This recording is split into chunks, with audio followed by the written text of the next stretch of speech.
আজকে আমার দুপুর বেলায় প্রায় 40,000 টাকার মতো হারিয়ে গিয়েছিল।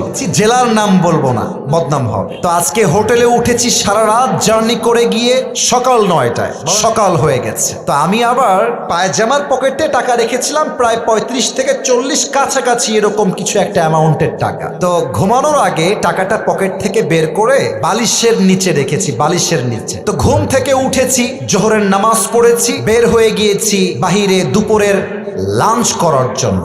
কিন্তু টাকা যে বালিশের নিচে ছিল আমি ভুলেই গেছি। হোটেলে খেতে গেছি, বিল দেওয়ার জন্য বলেছে, বিল হয়েছে 600 থেকে 700 টাকা। পকেটে হাত দিয়েছি, দেখছি টাকা নাই। মাথা তো আমার ঘুরে গেছে, কিরে টাকা আমি রাখলাম কোথায়? হঠাৎ করে মাথায় আসছে, আরে টাকা তো আমি হোটেলের বালিশের নিচে রেখে এসেছি। সঙ্গে সঙ্গে কোনো কথা ছাড়াই গাড়ি ঘুরিয়ে হোটেলে আসলাম। এসে খুব বিনয়ের সাথে ম্যানেজার সাহেব বললাম, স্যার আমি আবরারুল হক আসিফ হুজুর, আপনি আমাকে চেনেন।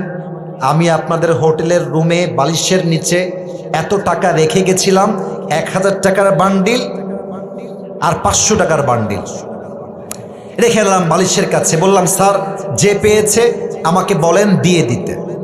তো দুইজন যুবক আসলো, যারা ক্লিনার, যারা হোটেল ক্লিন করে। আমি ডাকলাম, এই এদিকে আসো। ওরা আমাকে আগে দেখে নাই। বললাম, তোমরা কি আমাকে চেনো, আমাকে চিনতে পারতেছো?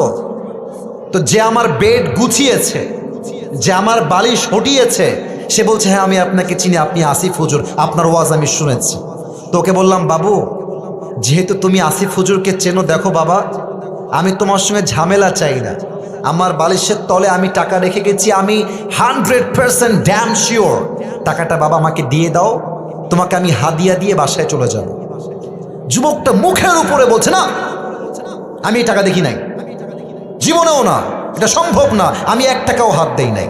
আমি বললাম, প্লিজ ট্রাই টু আন্ডারস্ট্যান্ড, একটু বোঝো, আমার বাদ মাগরিব প্রোগ্রাম, আসর আজান হয়ে গেছে, দিয়ে দাও বাবা, কোনো ঝামেলা চাই না, থানা পুলিশ চাই না, দিয়ে দাও।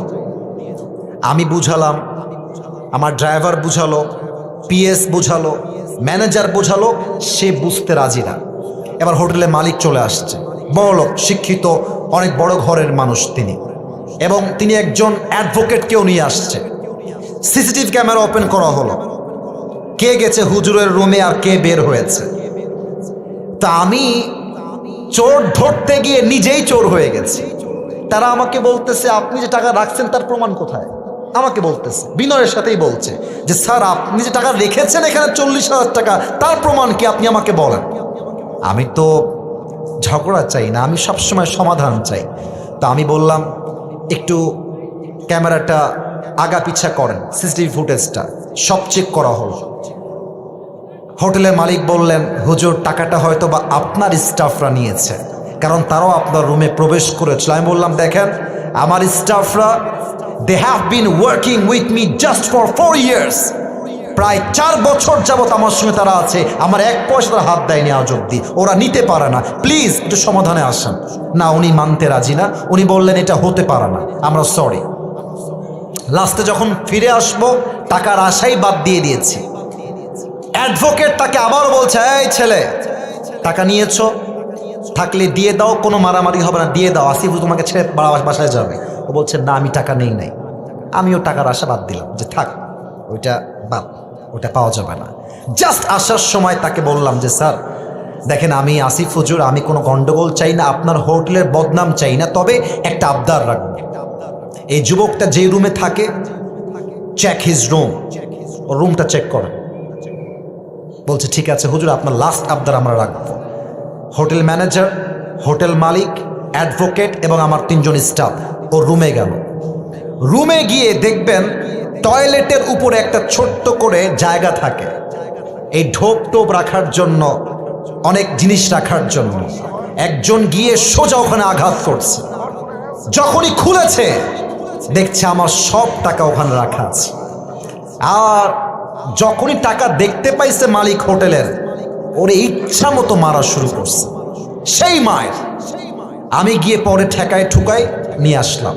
আর ওই যুবকটা পা ধরে এত কান্নাকাটি। আমি বললাম, যুবক তুমি কি করলা এটা? তুমি আমাকে বলতা যে হুজুর আমি টাকাটা পেয়েছি, নেন আপনি, আপনার যা মন চা আমাকে খুশি হয়ে দিবেন, তাতেই আমি খুশি। আমি তোমাকে দিতাম অনেক টাকা খুশি হয়ে, তুমি কি করলা? এখন তুমি টাকাটাও পাইলে না, তোমার চাকরিও হারায় গেল। শিক্ষা কি পেলেন?